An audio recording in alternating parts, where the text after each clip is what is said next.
نحمده ونصلي على رسوله الكريم اما بعد فاعوذ بالله من الشيطان الرجيم بسم الله الرحمن الرحيم انما المؤمنون الذين اذا ذكر الله وجلت قلوبهم واذا تليت عليهم آياته زادتهم ايمانا وعلى ربهم يتوكلون الذين يقيمون الصلاة ومما رزقناهم ينفقون اولئک هم المؤمنون حقا لهم درجات عند ربهم ومغفرۃ ورزق کریم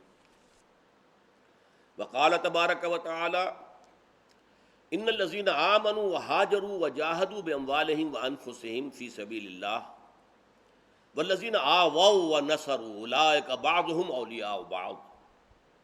والذين آمنوا ولم يهاجروا ما لكم من ولايتهم من شيء حتى يهاجروا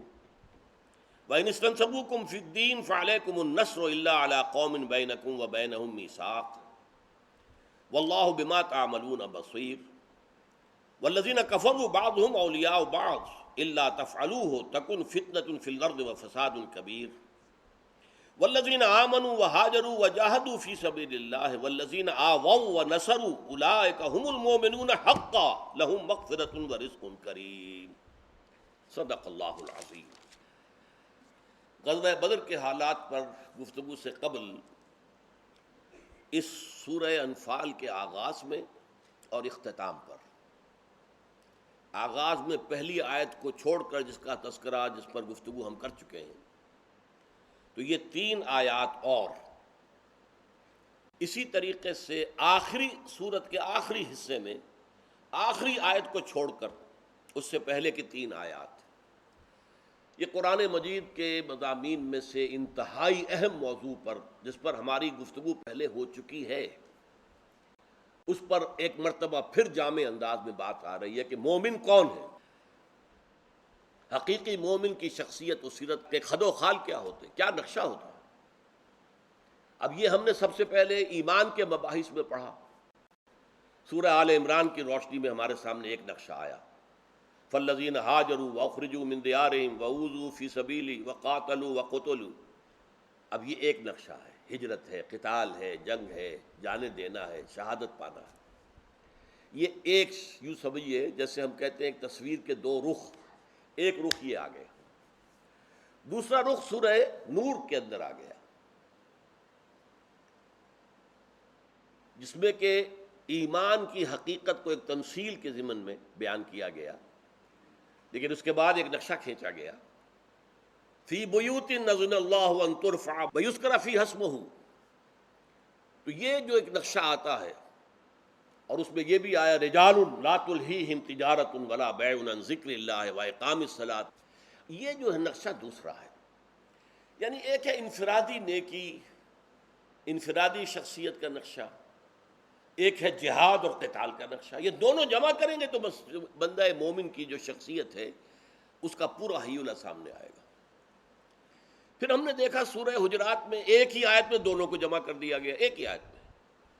انما المؤمنون الذین آمنوا باللہ ورسولہ ثم لم یرتابوا وجاہدوا باموالہم وانفسہم فی سبیل اللہ۔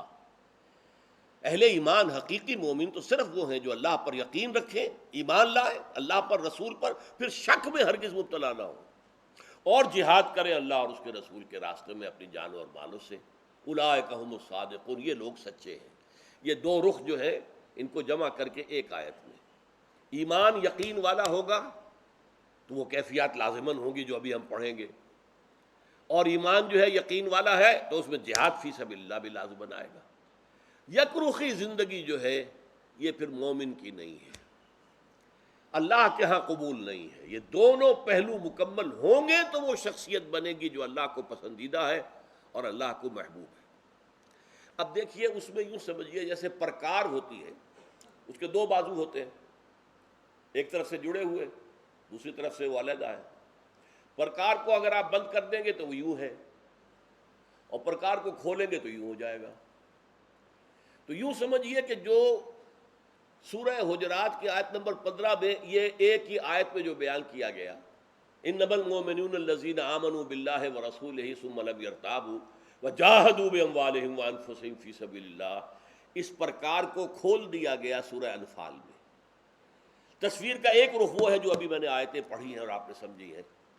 انما المومنون، مومن تو صرف وہ ہیں الذین اذا ذکر اللہ وجلت قلوبہم، وہ لوگ کہ جو جب اللہ کا ذکر کیا جاتا ہے ان کے دل خوف زدہ ہو جاتے ہیں، خشیت، کانپنے لگتے ہیں۔ کیوں؟ اللہ کے حضور میں حاضر ہونا ہے، اپنے ہر عمل کی جواب دہی کرنی۔ وجلت کہتے ہیں خوف۔ الذین اذا ذکر اللہ وجلت قلوبہم وَإِذَا تُلِيَتْ عَلَيْهِمْ آيَاتُهُ زَادَتْهُمْ ایمانا، اور جب انہیں اللہ کی آیات پڑھ کر سنائی جاتی ہیں تو ان کے ایمان میں اضافہ ہوتا ہے، ایمان بڑھتا ہے۔ زَادَتْهُمْ ایمانا وَعَلَىٰ رَبِّهِمْ يَتَوَکَّلُونَ، اور وہ اپنے رب پر توکل کرتے ہیں۔ الَّذِينَ يُقِيمُونَ الصَّلَاةَ، وہ لوگ جو نماز قائم کرتے ہیں، وَمِمَّا رَزَقْنَاهُمْ يُنْفِقُونَ، اور جو کچھ ہم نے انہیں دیا اس میں سے انفاق کرتے ہیں، خرچ کرتے ہیں اللہ کی رضا جوئی کے لیے۔ اولئک ھم المؤمنون حقا، یہ ہے وہ لوگ جو حقیقی مومن ہیں، واقعی مومن ہیں، حقیقتاً مومن ہیں۔ لہم درجات عند ربہم ومغفرۃ ورزق کریم، ان کے لیے درجات ہیں ان کے رب کے پاس اور مغفرت ہے۔ اگر خطائیں ہوئی ہیں، کوئی گناہ ہو گئے ہیں تو اللہ معاف بھی فرمائے گا۔ ورزق کریم، اور بہت اعلیٰ رزق، بہت عمدہ رزق اللہ تعالیٰ ان کو عطا فرمائے گا۔ یہ پرکار کا ایک حصہ ہو گیا۔ یہ ذاتی شخصیت کا نقشہ کیا ہے، دل کی قلبی کیفیت کیا ہے۔ اللہ کا ذکر ہوتا ہے تو دل لرزتے ہیں، کانپتے ہیں۔ اللہ کی آیات پڑھ کر سنائی جاتی ہیں تو ایمان بڑھتا ہے دل کے اندر۔ توکل ان کا صرف اللہ کی ذات پر ہے، اسباب پر نہیں ہے۔ اسباب دنیاوی، اسباب مادی پر استعمال کریں گے وہ، لیکن توکل ان پر نہیں ہے، توکل اللہ پر ہے۔ اور اس کے ساتھ پھر ان میں نماز، اقامت الصلاۃ،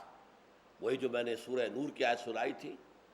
وہ لوگ رجال لا تلہیہم تجارۃ ولا بیع عن ذکر اللہ واقام الصلاۃ وایتاء الزکاۃ یخافون یوما تتقلب فیہ القلوب والابصار، اس کے باوجود کانپتے رہتے ہیں، لرزتے رہتے ہیں اللہ تعالیٰ کے سامنے حضور کے خوف سے۔ تو وہ ایک نقشہ ہو گیا۔ اب دوسرا نقشہ دیکھیے، وہ آخر کی آیات میں ہے۔ اس میں چونکہ بیچ میں ایک بہت اہم بحث آ گئی ہے،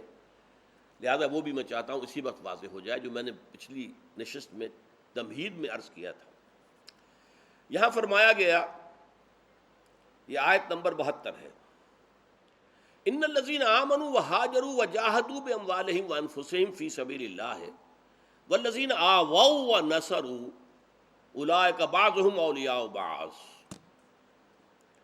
وہ لوگ جو ایمان لائے اور جنہوں نے ہجرت کی اور جہاد کیا اپنے اموال اور اپنی جانوں کے ساتھ اللہ کی راہ میں، اور وہ لوگ جنہوں نے پناہ دی اور مدد کی۔ اب دیکھیے، امت کے یہ دو حصے علیحدہ علیحدہ کر دیے گئے۔ ایک وہ لوگ ہیں جو مکے سے آئے تھے، ان کے لیے کہا ہاجروا فی سبیل اللہ، اور دوسرے کون ہیں؟ والذین آووا ونصروا، یہ انصار ہیں۔ آوا، انہوں نے پناہ دی، اپنے گھر تقسیم کر دی، اپنی دکانیں تقسیم کر دی، اور کوئی طبیعت پر بوجھ نہیں رکھا کہ ہماری معیشت کے اوپر اتنا بوجھ آ گیا، ہماری کوئی بہت بڑی بستی نہیں، کوئی بہت بڑا شہر نہیں، کوئی بہت بڑی اکانومی جو ہے مضبوط نہیں ہے، یہ اتنے لوگ جو ہیں آ رہے ہیں اور سب لٹے پٹے ہوئے، کسی کے پاس کچھ ہے ہی نہیں، کچھ ساز و سامان لے کر تو نہیں آئے، نہیں، لیکن انہوں نے خوش دلی کے ساتھ خوش آمدید کہا، آووا ونصروا اولئک بعضهم اولیاء بعض۔ یہ دو طبقے جو ہیں مہاجرین، ان الذین آمنوا وہاجروا وجاہدوا فی سبیل اللہ باموالہم وانفسہم ایک، اور دوسرے والذین آووا ونصروا اولئک بعضهم اولیاء بعض، یہ لوگ وہ ہیں کہ جو ایک دوسرے کے دوست ہیں، پشت پناہ ہیں، مددگار ہیں، ساتھی ہیں۔ اب دیکھیے وہ بات جو میں نے کہی تھی تمہیدی طور پر، والذین آمنوا ولم یہاجروا ما لکم من ولایتہم من شیء، یہ ہجرت جو ہے مکے کی یہ لازم تھی، یہ فرض تھی، یہ ایسا نہیں تھا کہ جان بچانے کے لیے یہاں آئے ہو،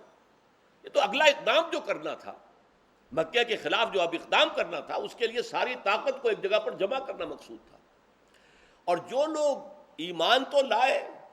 والذین آمنوا ولم یہاجروا، اور انہوں نے ہجرت نہیں کی، ما لکم من ولایتہم من شیء، تو تمہارا ان کے ساتھ کوئی دوستی کا تعلق نہیں ہے، ختم، رشتہ ٹوٹ گیا۔ کوئی شخص کسی قبیلے کا تھا، وہ ایمان لایا، ہجرت نہیں کر رہا، قبیلے کی محبت ہے، آباء و اجداد کی قبریں یہاں ہیں،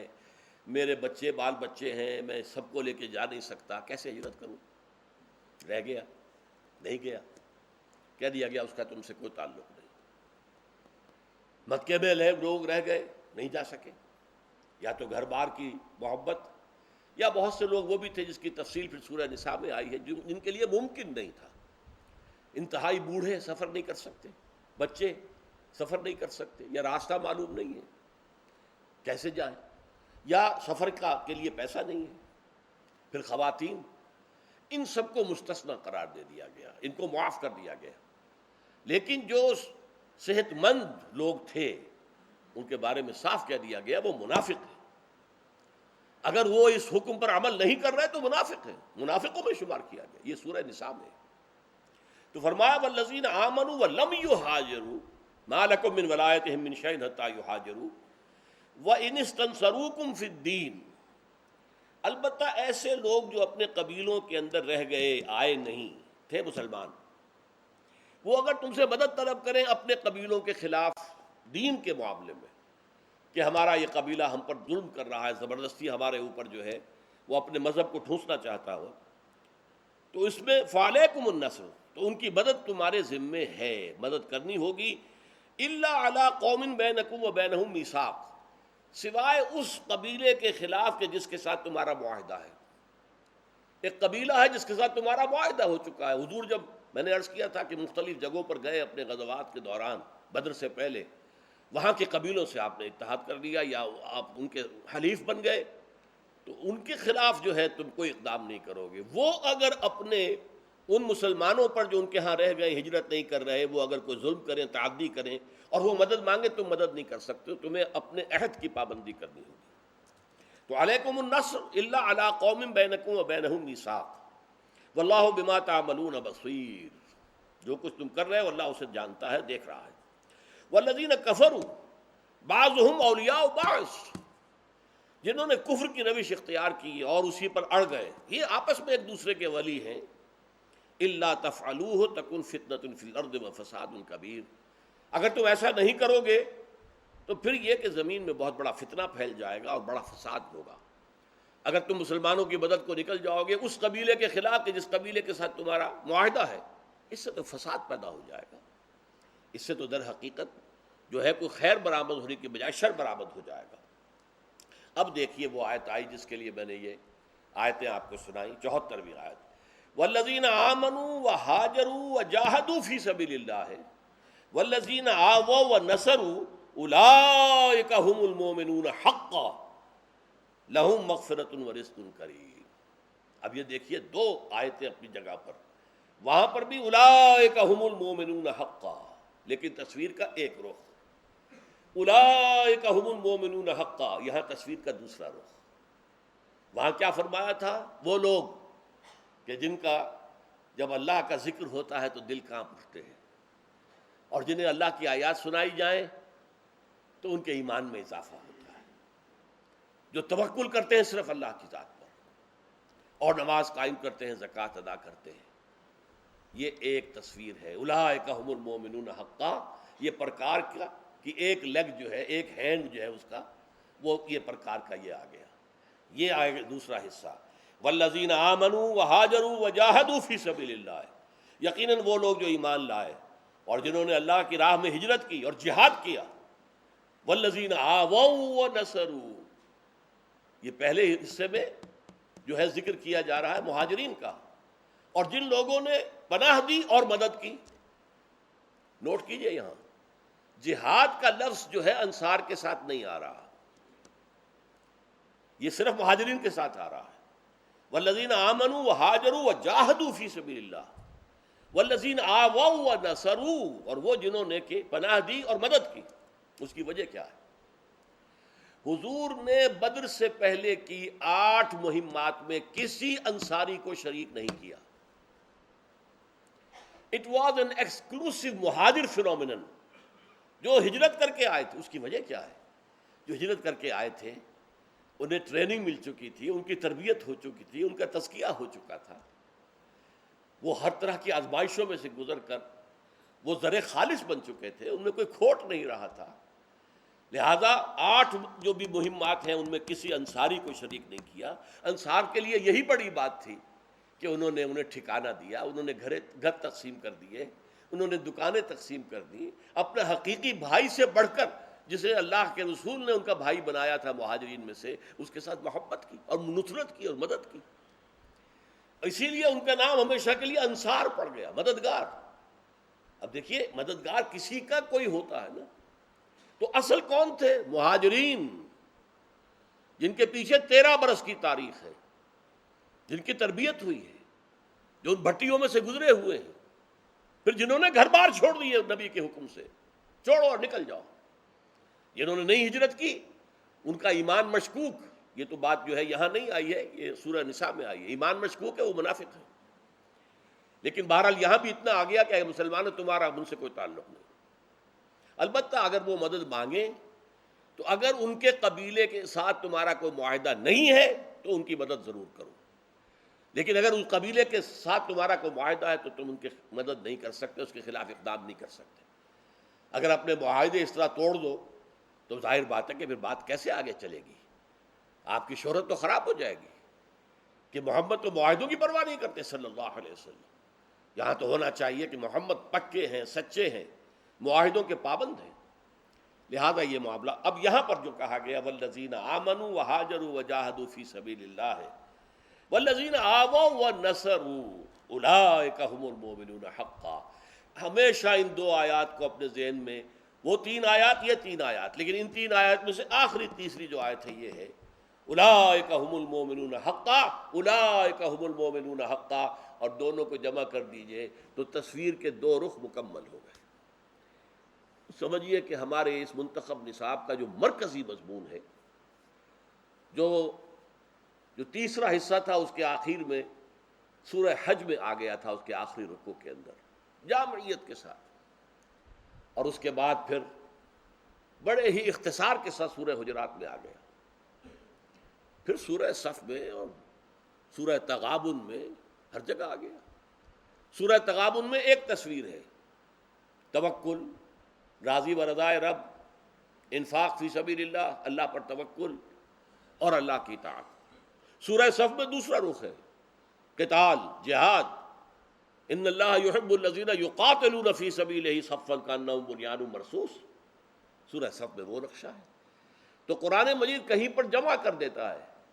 کہیں علیحدہ علیحدہ ان کا بیان کر دیتا ہے۔ یہ قرآن مجید پر تدبر کیا جائے اور آیات کے ایک دوسرے کے ساتھ ربط اور تعلق کو سمجھا جائے، یہاں پہ یہ انداز کیوں اختیار کیا گیا؟ اولئک هم المؤمنون حقا، اولئک هم المؤمنون حقا، اور یہ در حقیقت بندہ مومن کی شخصیت کے 2 رخ ہیں، جن کو یہاں ایک کو سورہ کے شروع میں رکھ دیا، ایک کو سورہ مبارکہ کے آخر میں۔ اب آئیے ہم اس سے آگے چل رہے ہیں واقعاتی اعتبار سے۔ پس منظر واقعاتی ہم نے جان لیا، اب اعوذ باللہ من الشیطان الرجیم، بسم اللہ الرحمن الرحیم۔ کما اخرجک ربک من بیتک بالحق وان فریقا من المؤمنین لکارہون۔ حضور صلی اللہ علیہ وسلم جب مدینے سے نکلے ہیں تو میں نے عرض کیا تھا کہ اس وقت تک کسی جنگ کا نہ آپ نے اشارہ دیا، نہ خبر دی، نہ کوئی اندیشہ تھا۔ جیسے پہلی 8 مہمیں ہو چکی تھی 1 سال کے اندر اندر، سمجھا یہ گیا یہ بھی نئی مہم ہے جس پر کہ حضور جا رہے ہیں۔ البتہ اس مرتبہ انصار بھی شریک ہو گئے، لیکن یہ کہ کما اخرجک ربک من بیتک بالحق، جیسے کہ باہر نکالا تھا آپ کو اے نبی آپ کے رب نے اپنے گھر سے حق کے ساتھ، اللہ کے سامنے ایک بڑا عظیم مقصد تھا، اللہ کے سامنے کفر اور اسلام کا ایک فیصلہ کن مقابلہ کروانا تھا، تاکہ بات واضح ہو جائے کہ اللہ کی نصرت، اللہ کی مدد کس کے ساتھ ہے۔ وَإِنَّ فَرِيقًا مِّنَ الْمُؤْمِنِينَ لَكَارِهُونَ۔ اب جب وہ درمیان میں جب اطلاع آ گئی کہ وہ قافلہ تو آ رہا ہے شمال سے، لیکن جنوب سے ایک لشکر بھی نکل آیا ہے، تو اس میں ظاہر بات ہے کچھ لوگ ذرا، میں نے کہا تھا کہ یہ قرآن مجید کا اسلوب ہے، چند لوگوں کی بات ہوتی ہے لیکن اسے نمایاں کر دیتا ہے، کیونکہ بعد میں آنے والے دور میں تو ایسے لوگوں کی زیادہ اکثریت ہو جائے گی، اس وقت تو قدر قلیل اقلیت میں تھے۔ تو ایک مومنین میں سے ایک گروہ جو ہے اسے یہ پسند نہیں تھا کہ لشکر کے ساتھ مقابلہ کیا جائے۔ جیسا کہ میں نے کہا، انہوں نے کہا تھا کہ ہمارے پاس تو ہتھیار بھی نہیں ہے، تو ہمیں پہلے جو ہے قافلے کا رخ کریں تاکہ وہاں جو 40 ہیں اس کے محافظ، ان کے ہتھیار تو ہمارے پاس آ جائیں گے نا، اور بہت سا مال و دولت، اونٹ ہے، 1000 اونٹ ہے اس کے اندر، تو ہم میں سے ہر شخص ایک اونٹ کے اوپر سوار ہو سکے گا اور جنگ کرے گا۔ پھر یہ جو پیدل ہے پاپ آدھا، اس کی بجائے اونٹ کے اوپر سوار ہوں گے۔ یجادلونک فی الحق، اے نبی وہ آپ اختلاف کر رہے تھے، مجادلہ کر رہے تھے، بحث کر رہے تھے، نہیں حضور ادھر چلیے، دیکھیے ذرا ہمارے پاس تو ہتھیار بھی نہیں ہے۔ من بعد فی الحق بعد ما تبین، حالانکہ ان پر یہ بات واضح ہو چکی تھی کہ حضور کا منشا کیا ہے۔ حضور کا منشا وہ تھا جو اللہ کا، لیکن حضور اسے بیان نہیں کر رہے تھے، اپنی مرضی ٹھوسنا نہیں چاہتے تھے۔ کانما یساقون الی الموت وہم ینظرون، وہ اختلاف کرنے والوں کو تو ایسا محسوس ہو رہا تھا جیسے انہیں دھکے دے دے کر موت کی طرف لے جایا جا رہا ہے، جبکہ وہ اسے پسند نہیں کرتے اور انہیں موت نظر آ رہی ہے۔ میں پھر کہہ دوں یہ اکثریت کا معاملہ نہیں ہے، یہ چند لوگوں کی بات ہے، لیکن نمایاں کیوں کر دیا گیا کہ آئندہ والے دور میں، تو ہمارے دور میں اگر کوئی معاملہ ہوگا تو اکثریت ان پر مشتمل ہوگی، مصلحت بتائیں گے۔ سب سے پہلے پاکستان، چاہے سارے اصول ٹوٹ جائیں، غیرت اور حمیت کا جنازہ نکل جائے، جس حکومت کو سپانسر کیا تھا، جس کی مدد آج تک کرتے رہے، ایک دم ان کی طرف سے رخ پھیر لیا جائے، غداری کی جائے، کچھ بھی ہو جائے، ایک مسلمان ملک کے خلاف ایک کافر حکومت کا ساتھ دیا جائے، یہ کیا ہے؟ سب سے پہلے پاکستان، تو یہ ہے وہ آج کے دور کے مسلمانوں کی سب سے بڑی سوچ کا انداز، اور پڑھے لکھے لوگوں کی اکثریت جو ہے ان کے ساتھ ہے۔ وہ لوگ در حقیقت مشرف کے ساتھ ہیں، کوئی بھی سختی جھیلنے کو تیار نہیں، کوئی سینکشنز برداشت کرنے کو تیار نہیں، بجائے یہ کہ کوئی حملہ ہو جائے۔ کیا ہمارے ہاں سے بھی کوئی عراق کی طرح کا معاملہ ہو سکتا ہے؟ کیا ہمارے ہاں بھی کوئی طالبان کی طرح کی ریزسٹنس ہو سکتی؟ میدان کے رہنے والے عافیت کوش لوگ، آرام پسند لوگ، ہتھیار دیکھے ہی نہیں، پوری زندگی میں نہیں دیکھا ہتھیار کوئی، کیا کرنا ہے؟ لہذا سر جھکا دیا، سر تسلیم خم ہے اے بش صاحب جو مزاج یار میں آئے، ہمارا سر جو ہے وہ جھک گیا ہے، اب آپ جو چاہیں کریں، جس طرح چاہیں ہم مدد کے لیے حاضر ہیں۔ کانما یساقون الی الموت وہم ینظرون، ان کی کیفیت تو ایسی تھی جیسے کہ وہ موت کی طرف دھکیل کر لے جائے جا رہے ہیں، جبکہ انہیں سامنے موت نظر آ رہی ہے۔ وَإِذْ يَعِدُكُمُ اللَّهُ إِحْدَى الطَّائِفَتَيْنِ، اور یاد کرو جب کہ اللہ تعالیٰ تم سے وعدہ کر رہا تھا کہ ان دونوں گروہوں میں سے ایک پر تمہیں ضرور فتح دے گا، لشکر اور قافلہ۔ اب یہ تمہارا چوائس ہے کدھر جانا چاہتے ہو، یہ تھا ٹیسٹ، وہی مورال کا اندازہ کرنا ساتھیوں کا۔ اس میں کہا گیا کہ وعدہ یہ حضور نے بتا دیا تھا، اللہ کا وعدہ ہے کہ ایک جو ہے اس پر تمہیں ضرور فتح حاصل ہوگی۔ اس کے باوجود وہ لوگ جو مصلحت بین تھے وہ کہہ رہے تھے کہ ہمیں قافلے کی طرف چلنا چاہیے، نہ کہ لشکر کی طرف۔ وَإِذْ يَعِدُكُمُ اللَّهُ إِحْدَى الطَّائِفَتَيْنِ أَنَّهَا لَكُمْ وَتُوَدُّونَ أَنَّ غَيْرَ ذَاتِ الشَّوْكَةِ تَكُونُ لَكُمْ، اور تم چاہتے تھے کہ اس لشکر کی طرف جاؤ اس پر تمہیں فتح حاصل ہو جس میں کانٹا بھی نہ چبھے۔ 40 اگر ان کے محافظ ہیں تو آرام سے جا کے ہم ان کو 313 آدمی ہیں، ہم ایک ایک کے لیے 6 آدمی، بلکہ 7 8 آدمی ہو جائیں گے، تو کوئی معاملہ ہی نہیں۔ تو تم چاہتے تھے جس میں کانٹا لگنے کا اندیشہ نہ، ادھر چلے۔ وَيُرِيدُ اللَّهُ أَن يُحِقَّ الْحَقَّ بِكَلِمَاتِهِ وَيَقْطَعَ دَابِرَ الْكَافِرِينَ، اور اللہ یہ چاہتا تھا کہ حق کا حق ہونا واضح کر دے اپنے کلمات کے ذریعے سے۔ اللہ کا ہر کلمہ جو ہے وہ کسی نہ کسی واقعے کی بنیاد ہوتا ہے، اللہ کا ہر کلمہ کن جو ہے وہ کسی شے کی تخلیق کی بنیاد ہے۔ تو اللہ تعالیٰ اپنے اس جنگ جو اب ہونے والی ہے اس کے ذریعے سے واضح کر دینا چاہتا ہے کہ حق پر کون ہے، باطل پر کون ہے۔ لِيُحِقَّ الْحَقَّ وَيُبْطِلَ الْبَاطِلَ، تاکہ اللہ حق کا حق ہونا ثابت کر دے اور باطل کا باطل ہونا ثابت کر دے۔ وَلَوْ كَرِهَ الْمُجْرِمُونَ، چاہے مجرم جو ہیں اسے پسند نہ کریں، ان کو ناگوار ہو۔ اِسْتَسْتَغِيثُونَ رَبَّكُمْ فَاسْتَجَابَ لَكُمْ أَنِّي مُمِدُّكُمْ بِأَلْفٍ مِّنَ الْمَلَائِكَةِ مُرْدِفِينَ، اور جب تم مدد مانگ رہے تھے اللہ سے، فریاد کر رہے تھے کہ اللہ، یہ اصل میں حضور صلی اللہ علیہ وسلم کی وہ کیفیت ہے کہ جب میدان بدر میں پہنچ گئے ہیں تو پھر ادھر لشکر قریش کا آ گیا، ادھر ایمان والوں کا ہے، تو اس تحقیق درمیانی کسی جگہ پر ایک گھاس پھوس کی جھونپڑی بنا دی گئی، حضور اس میں تھے۔ حضرت ابوبکر تلوار ننگی لے کر وہاں پر حفاظت کے لیے کھڑے تھے۔ اس میں حضور نے زندگی کا طویل ترین سجدہ کیا، اے اللہ میری 15 برس کی محنت یہ ہے جو یہاں میں میدان میں آ گئی ہے، اے اللہ اگر یہ ہلاک ہو گئے تو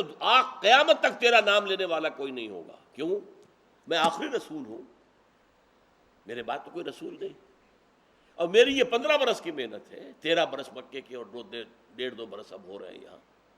یہ میری 15 برس کی محنت کا جو حاصل ہے وہ یہاں میدان میں پڑا۔ اگر یہ ہلاک ہو گئے تو پھر تیرا نام لینے والا قیامت تک کوئی نہیں ہوگا۔ جب یہ الفاظ کہے حضور نے تو حضرت ابوبکر نے سن کر کہا ہے حسبک حسبک، اے نبی، اے اللہ کے رسول بس کیجئے بس کیجئے، یہ تضرع کی کیفیت اور یہ انداز، بس اس سے آگے نہ بڑھی۔ تب حضور نے سجدے سے سر اٹھایا ہے اور پھر الفاظ یہ کہے ہیں کہ اللہ تعالیٰ جو ہے مدد کرے گا، سَيُهْزَمُ الْجَمْعُ وَيُوَلُّونَ الدُّبُرَ، یہ جمعیت جو ہے یہ پیٹھ دکھا کر بھاگے گی اور اپنی پیٹھیں تمہارے سامنے کر دے گی۔ تو یہ شکل جو ہے بعد میں پیش آئی، لیکن میں اس مشاورت کا ایک مسئلہ آپ کو بیان کر کے پھر ختم کرتا ہوں۔ وہاں جب حضور نے فرمایا کہ مجھے مشورہ دو کہ کدھر چلنا چاہیے، تو ایک تو وہ گروہ تھے جن کا ذکر میں بار بار کر چکا، جنہوں نے مصلحت بینی کو سامنے رکھا، اور مومنین جو ہیں حضرت ابو بکر نے کھڑے ہو کر تقریر کی، حضور آپ کا جو منشا ہو ہم حاضر ہیں۔ حضرت عمر نے تقریر کی، حضور ہم سے کیا پوچھتے ہیں، جو آپ کا منشا ہم حاضر ہیں۔ لیکن سب سے زیادہ زوردار بات کہی حضرت مقداد ابن الاسود رضی اللہ تعالی عنہ، انہوں نے یہ کہا کہ حضور ہمیں آپ موسیٰ کے ساتھی نہ سمجھیے جنہوں نے کہہ دیا تھا اذهب انت وربک فقاتلا انا ہاہنا قاعدون، جاؤ موسیٰ تم اور تمہارا رب جائے اور جا کر آپ قتال کریں، ہم تو یہیں بیٹھے ہیں، آپ دشمن کو فلسطین کے ملک سے نکال دیں تو ہم داخل ہو جائیں گے، لیکن جب تک وہ وہاں ہیں موجود ہم نہیں داخل ہوں گے۔ تو اے نبی ہم موسیٰ کے ساتھی نہیں ہیں، آپ حکم دیجئے، کیا عجب کہ اللہ تعالیٰ آپ کو ہمارے ذریعے سے آنکھوں کی ٹھنڈک عطا فرمائے۔ یہ تینوں تھے مہاجرین میں سے، اور وہاں اس وقت اکثریت انصار کی تھی، تو حضور بار بار کہہ رہے ہیں مجھے مشورہ دو، مجھے مشورہ دو، مجھے مشورہ دو۔ تو انصار سمجھ گئے کہ یہ روئے سخن ہماری طرف ہے، اس لیے کہ ہمارا جو معاہدہ ہوا تھا بیعت عقبہ ثانیہ میں وہ یہ تھا کہ اگر مدینے پر حملہ ہوا تو ہم آپ کی حفاظت کریں گے جیسے اپنے اہل و عیال کی حفاظت کرتے ہیں، اور یہاں معاملہ یہ نہیں تھا، مدینے پر تو حملہ ہوا ہی نہیں تھا ابھی تک، یہ تو نکل کر آگے جا کر پیش قدمی کر کے بات ہو رہی ہے، تو گویا کہ اس معاہدے کے تحت پابند نہیں تھے انصار مدینہ کہ وہ حضور کے ساتھ جنگ کے اندر حصہ لیں۔ تو پھر کھڑے ہوئے سعد ابن معاذ رضی اللہ تعالی عنہ، کانک تعنینا یا رسول اللہ، اے اللہ کے رسول میرا گمان ہے کہ آپ کا روئے سخن ہماری طرف ہے، آپ اشارہ کر رہے ہیں ہماری طرف، جو بار بار کہہ رہے ہیں مجھے مشورہ دو، مجھے مشورہ دو، اور مہاجرین نے تو کھڑے ہو کر بڑی عمدہ عمدہ تقریریں کر بھی دی ہیں، پھر بھی آپ کہہ رہے ہیں، تو کانک تعنینا، گویا کہ آپ کا روئے سخن ہماری طرف ہے۔ فَإِنَّا آمَنَّا بِكَ وَصَدَّقْنَاكَ، تو بھول جائیے جو بیعت عقبہ ثانیہ کے اندر طے ہوا تھا، ہم آپ پر ایمان لا چکے ہیں، ہم نے آپ کی تصدیق کی ہے، اب ہمارے لیے کوئی اور چارہ کار نہیں ہے کہ آپ کی مدد کرے، آپ کا ساتھ دے، آپ کا حکم ہے تو مانیں گے۔ خدا کی قسم اگر آپ ہمیں لے جا کر اور سمندر کے کنارے کھڑے ہو کر سمندر میں آپ اپنی اونٹنی ڈال دیں گے، ہم بھی ڈال دیں گے، اور خدا کی قسم اگر آپ ہمیں صنعاء تک لے کر جائیں گے، ہم اپنی اونٹنیوں کو دبلا کر دیں گے لیکن آپ کے ساتھ جائیں گے۔